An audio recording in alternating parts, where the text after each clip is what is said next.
All right, everybody. Tim at Force Automotive again. Just conquered my first HVAC actuator.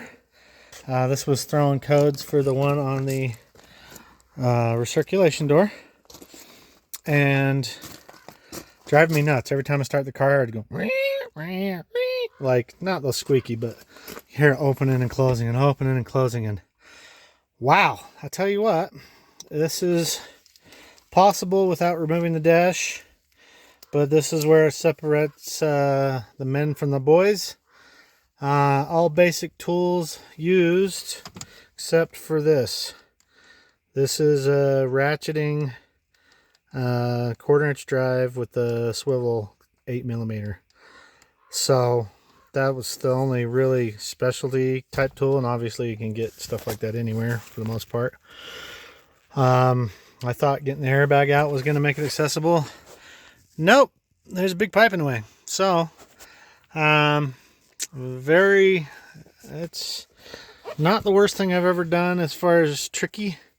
But it's up in the 8 or 9 on the 10 scale, you know. So I still got my flashlight in here, shining down. I've removed this air pipe, has a clip in it right there, and it will be running across the back here towards the middle, and hooks to the middle, but it pops right off. There's the new actuator. I've got bolts on both sides. That rear bolt on the firewall side is the one that I had to use that tool on, and I got it back in there. I didn't leave it out. But yeah, I've got my dash still attached from the middle over, and it's not, I'm just very gentle. It pushes down underneath in the front, so once you get these bolts out, you have to pull it back gently. I haven't cracked anything. I've got it held up by a 2x4, and it's, you know, I've got some scratches from putting that sucker in there, but I'll guarantee that thing pays 4 or 5 hours or more. And I've only been at this for less than an hour. Probably be an hour by the time I get it all put back together. So glove box is obviously still on there, but open. The airbag, screw here, screw there, and then 2 from underneath that come through these brackets. I accessed the side ones through the sides, and the bottom ones. And then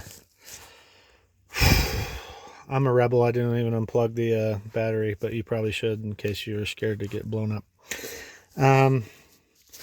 Anyway, it's in there. What else? Oh, the grab bar. There's a button right here once you get this cover off here, the trim piece. And then same thing on the other side, but you can access the other button from underneath. There are some plastic bushing things that I'd recommend not losing. The other one of mine fell off, but I've got it. I'm sure those keep that from rattling. It'll just push back in, very similar to an Avalanche or a Tahoe or whatever. But man, this thing is, boy, did they put a lot of bolts in there. A lot of long bolts. I've never worked on one of these dashes. Just the engines and stuff on them till I owned one. But anyway, if there's any questions or anything, let me know. I've got it in there, and I'll hook the scanner up and recalibrate everything, and hopefully that's the end of that obnoxious noise I had in my dash. And I'll tell you what, after all that work, I kind of wish I'd done a dealer one, but I bought the Amazon special, so hopefully it doesn't bite me in the butt. That's Tim out.